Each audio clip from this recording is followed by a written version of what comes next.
pandemi ini dan juga melayani di gereja. Jadi saya juga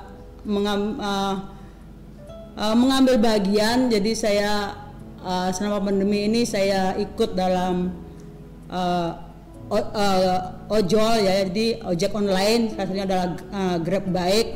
Jadi untuk mengisi waktu yang kosong ini, jadi saya ikut dalam pekerjaan ini, dan juga banyak yang harus saya buat karena selama ini kan saya tinggal di rumah merawat orang tua saya, banyak kebutuhan yang harus saya penuhi. Jadi bukan saya mau menolong Tuhan, tidak, justru saya lah yang membutuhkan pertolongan Tuhan.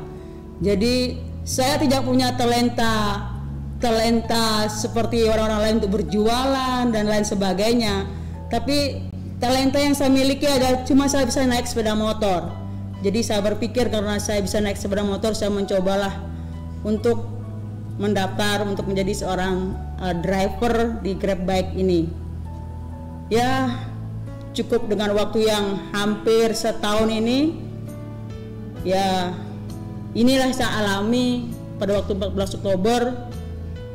September ketika saya sedang menurunkan penumpang dan saya akan mengambil penumpang kedua. Begitu saya turun dari trotoar, saya tiba-tiba ada motor dari belakang menabrak saya. Motor itu dengan kecepatan tinggi dan saya kaget dan saya terjatuh sehingga pipi saya bersentuhan dengan aspal dan saya terset oleh motor, dan saya tidak pernah menyangka bahwa tangan kanan saya ini patah dan bergeser cukup jauh. Jadi saya menganggap hal biasa, sakit, tidak terlalu sakit pada awalnya. Akhirnya saya bisa bangun dan menaikkan motor saya kembali dan saya bisa minggir dengan kurang lebih 10 meter dan saya duduk. Dan setelah saya lama duduk, saya berbicara dengan yang menabrak saya dan akhirnya saya dibawa ke rumah sakit. Nah, setelah di rumah sakit itulah saya merasa bahwa tangan kanan saya ini sudah mulai tidak bisa diangkat. Begitu saya bergeser sangat sakit dan sampai meneteskan air mata. Saya sudah mulai berpikir ada apa dengan tangan kanan saya. Akhirnya saya dengan memberanikan diri menelepon Bapak kekasih saya penatua di tempat ini, Bapak Timotius Karnadi, menginformasikan bahwa saya dalam kecelakaan dan saya ada dalam satu rumah sakit. Beliau datang dan saya juga menghubungi teman sekerja saya, Bapak Yusak Bagas. Saya menginformasikan bahwa saya dalam kecelakaan dan saya sudah ada dalam satu rumah sakit dan belum ditangani. Saya begitu terharu dengan Tuhan. Orang-orang yang Tuhan kirim, begitu saya telepon mereka dengan sigap datang untuk menemui saya, walaupun rumah mereka jauh dari rumah sakit itu, tapi semua pekerjaan mereka ditinggalkan untuk mengurus saya.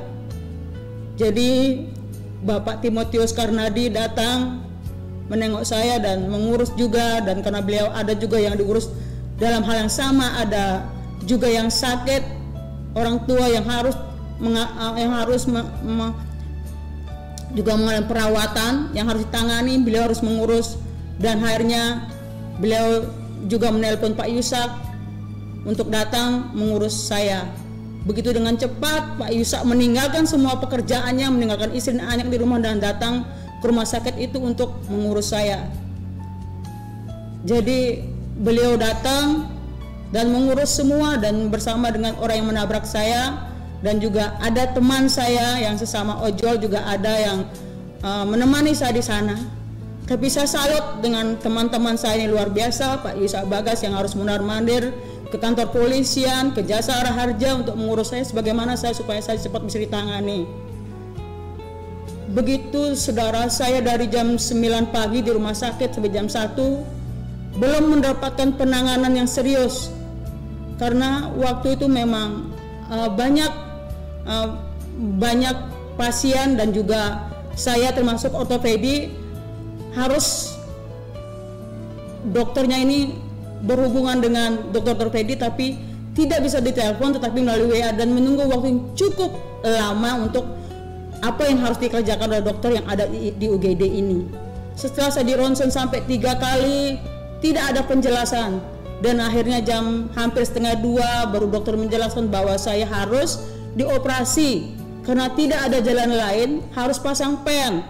Di situ saudara, saya merasa menangis. Saya tidak pernah terpikirkan dalam hati saya, benak saya, bahwa saya akan mengalami operasi dan harus ada benda lain dalam tubuh saya. Saya menangis dan saya berteriak sama Tuhan, Tuhan, kenapa ini bisa terjadi? Saya bilang, secara manusia saya nggak sanggup, karena saya untuk bangga aja nggak bisa, saudara. Jadi begitu Bapak Yusa datang ke dokter, nanyakan, kalau memang harus operasi, kapan harus dilaksanakan? Dokter bilang setelah galungan. Saudara tahu, waktu saya kecelakaan dan akan galung ini kurang lebih 1 mingguan. Saudara bayangkan bagaimana saya harus menahan sakit 1 minggu. Tapi begitulah pertolongan Tuhan, sungguh ajaib. Tuhan mengirim orang yang tidak pernah saya kenal. Ya, saya juga tidak tahu bahwa dalam Grab ini ada asuransi yang akan menanggung para mitranya di pada waktu pada malam kecelakaan. Mereka akan dibiayai, dan walaupun biaya itu tidak banyak, kurang lebih 25 juta. Jadi begitu teman-teman saya tahu bahwa saya dalam kecelakaan, mereka semua merapat ke dalam rumah sakit itu dan berbincang-bincang dengan Pak Yusa, mengatakan bahwa Pak Yusa mengatakan bahwa kalau di rumah sakit ini akan ditangani setelah galungan. Betapa teman saya, termasuk Pak Yusa, juga bingung bagaimana dia melihat saya dalam kondisi sakit yang tidak bisa bangun, yang disentuh saja sakit dan harus menunggu sampai galungan kurang lebih 1 minggu. Dan di situ teman-teman saya sama Grab berbicara dengan Pak Yusa dan menyampaikan bahwa mitra Grab memperoleh asuransi untuk melakukan operasi dan ditangani dan biayai oleh Grab. Jadi Pak Yusa menyetujui dan akhirnya kami setujui, dan saya pun dipindahkan dari rumah sakit yang pertama ke rumah sakit yang kedua, untuk di mana kantor Grab ini bekerja sama dengan rumah sakit tersebut. Dan saya melihat bagaimana kebersamaan, kekompakan daripada hamba-hamba Tuhan di sini, dan juga teman-teman saya sesama driver untuk mengurus saya, untuk saya sampai dioperasi malam hari itu juga. Dan puji Tuhan, sesampai saya di rumah sakit kedua, teman saya yang bagian Grab ini datang menemui saya dan udah bilang katakan saya, mbaknya diam saja, tenang, biar kami yang mengurus. Jadi saya dengan berharap pada Tuhan, saya bilang, Tuhan, saya tidak punya apa-apa, saya tidak punya kekuatan, saya hanya punya Engkau Tuhan, bahwa saya hanya mengandalkan Engkau, bahwa saya membutuhkan mujizat-Mu hari ini Tuhan. Dan saya tidak mau kalau tangan saya ini mengalami hal yang tidak saya inginkan. Begitu saya sampai rumah sakit itu, rumah sakit bilang saya harus dites rapid untuk melakukan operasi. Luar biasa. Begitu saya sampai, dokter siap untuk menangani saya untuk dioperasi. Saya masuk ruangan tes rapid untuk diisolasi, dan setelah itu kurang lebih 1 jam saya menunggu. Para suster di sana rumah sakit mengatakan saya pindah kamar untuk saya dipasang infus, dan malam hari nanti jam 8 saya siap untuk dioperasi. Begitu ajaib pertolongan Tuhan dalam hidup saya, dan saya tidak pernah menyangka bahwa Tuhan mengirim orang yang tidak pernah saya kenal dan mengurus asuransi Grab ini sampai goal.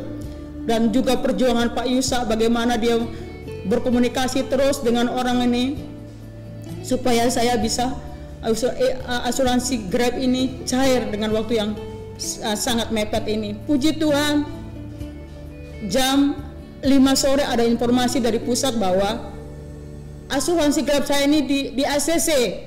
Jadi saya bisa melakukan operasi, dan beliau memanggil Pak Yusa dan juga Mas Widodo waktu itu memberikan penjelasan-penjelasan dengan biaya yang dibutuhkan untuk tangan saya operasi ini, dan pen yang akan dipasang dengan harga berapa, kamar berapa, dan biaya semuanya.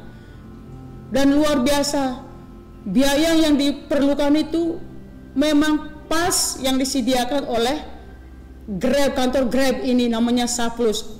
Jadi 25 juta, dihitung-hitung semuanya pas 25 juta dengan harga pen yang cukup baik, dengan dokter yang luar biasa. Begitu pertolongan Tuhan, saya bilang, Tuhan, semua ini karena anugerah-Mu, semua ini karena pertolongan-Mu Tuhan. Kalau bukan karena Engkau, saya tidak akan bisa operasi hari ini, dan saya akan menahan sakit sampai 1 minggu karena saya harus menunggu persetujuan untuk saya bisa dioperasi.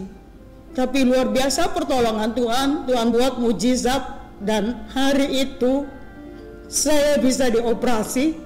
Walaupun saya harus dioperasi dan cukup waktu yang lama, karena menurut dokter patah yang saya alami berbeda dengan orang-orang yang alami. Karena di tubuh saya ini patahnya dan bergesernya sangat jauh. Padahal kalau saya pikir saya jatuh tidak terlalu keras, dan karena saya baru saja belok, baru gas motor aja belum, dan mungkin karena kaget, karena saya nahan setir, mungkin di situ kaget, ya terjadilah apa yang saya alami. Jadi saya tidak pernah membayangkan bahwa itu akan terjadi. Tapi ketika saya masuk ruang operasi, saya berpikir, saya coba bilang, Tuhan, saya tidak punya siapa-siapa, saya tidak ada yang bisa saya andalkan, saya hanya punya Engkau Tuhan, saya hanya punya Yesus yang bisa menolong saya, yang memberikan saya ketenangan, memberikan saya kemampuan. Dan ketika saya ada di meja operasi Tuhan, saya tidak tegang, sehingga tidak menghalangi jalannya operasi, sehingga operasi berjalan dengan lancar. Itu doa saya, dan bapak-bapak saya, dan juga teman-teman saya, ada Pak Yusa, Pak Yeremia, Pak Timotius, ada Pak Widodo, ada teman-teman yang lain yang setia menemani saya sampai saya selesai di jam operasi, hampir setengah 1 malam, dari jam 8 sampai setengah 1 dini hari baru selesai saya dioperasi. Dokter cuma bilang, tenang saja, pikirkan yang baik-baik, jadi semua akan berjalan dengan baik. Dia menjelaskan, saya sudah pilihkan bahwa pen yang saya taruh dalam tubuhmu nanti, dalam tanganmu adalah pen yang terbaik. Jadi semua pikiran yang baik saja. Di situ saya merasa tenang, saya merasa lega bahwa Tuhan tidak pernah membiarkan saya, dan Tuhan tidak pernah meninggalkan saya, bahwa Tuhan melakukan sesuatu itu tepat pada waktunya. Jadi setelah saya kurang lebih ada di ruang operasi itu 5 menit, saya sudah tidak sadar diri apa yang terjadi, saya tidak tahu apa yang sedang terjadi. Dan ketika jam 1 itu baru saya sadar, bahwa saya sadar ketika dokter itu akan meronsen kembali apa yang sudah dikerjakan dalam operasi itu.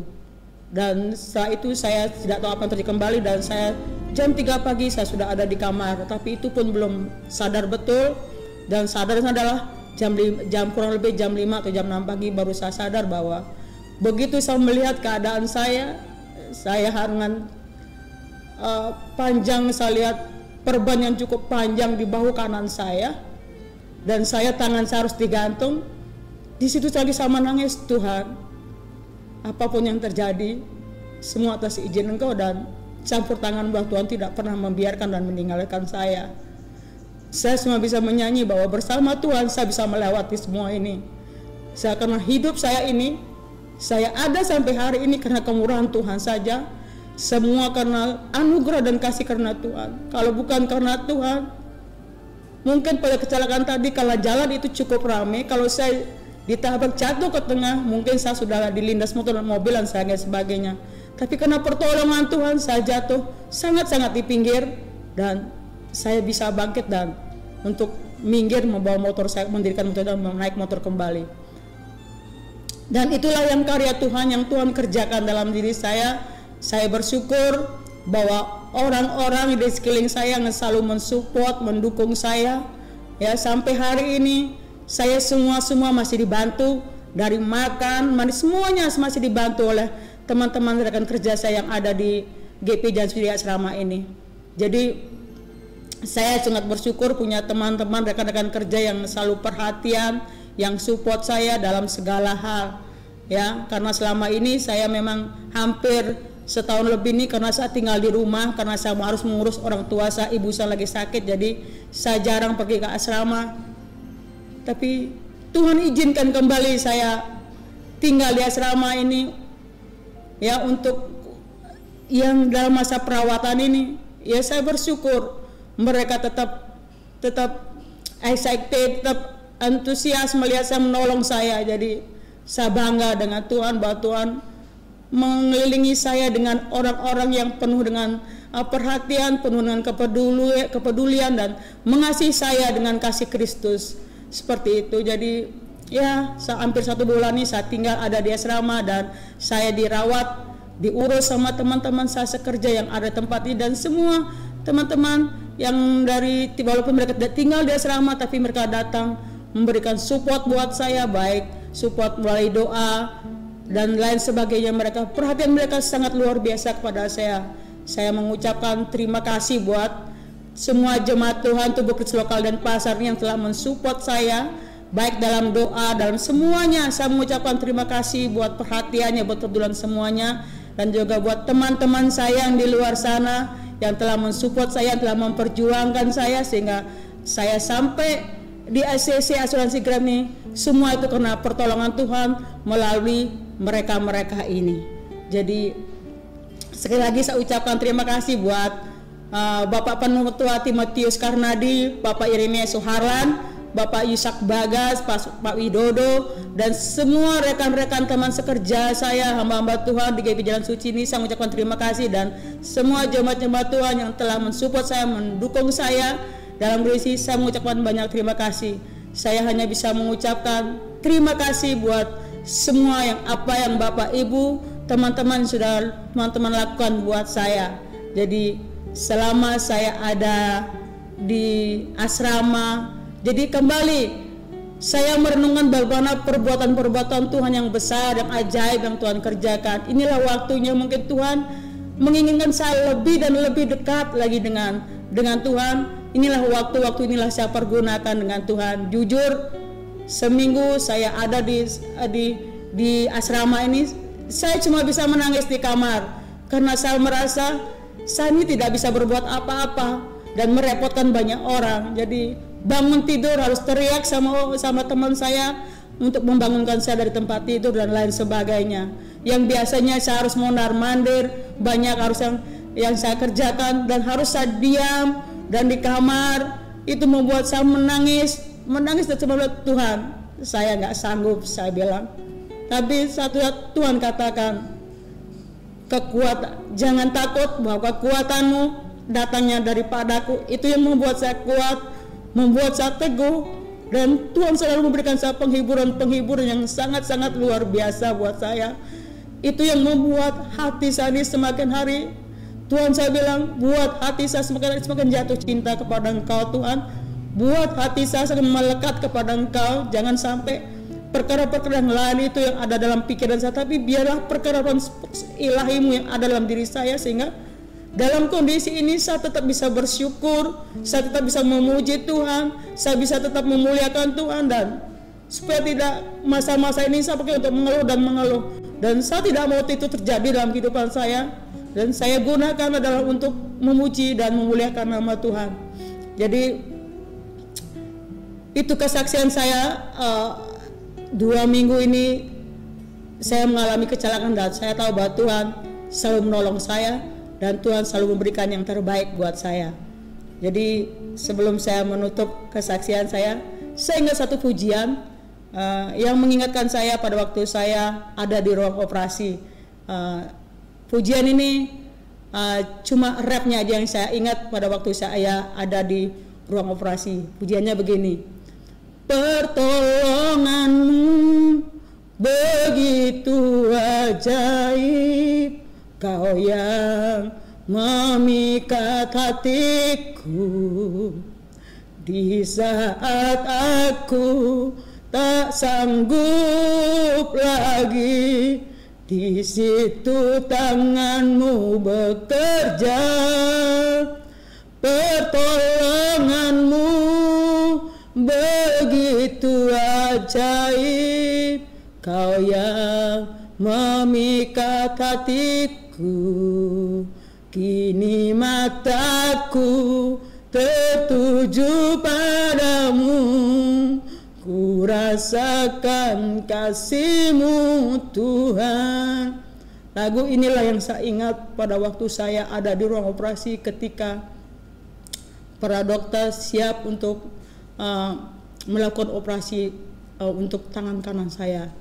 Jadi terima kasih sekali lagi, saya ucapkan terima kasih buat support dan doa dari Bapak Ibu dan semua teman-teman saya yang sudah melakukan yang terbaik buat saya. Jadi satu lagi yang inspirasi saya adalah kata-kata yang luar biasa yang membuat saya semakin kuat, membuat saya semakin teguh bahwa Tuhan tidak pernah meninggalkan saya. Kata-katanya begini, kapanpun kamu merasa tidak mengerti tentang apa yang terjadi di kehidupanmu, tutup saja matamu, ambil napas yang dalam dan katakanlah, Tuhan, aku ini adalah rancangan-Mu.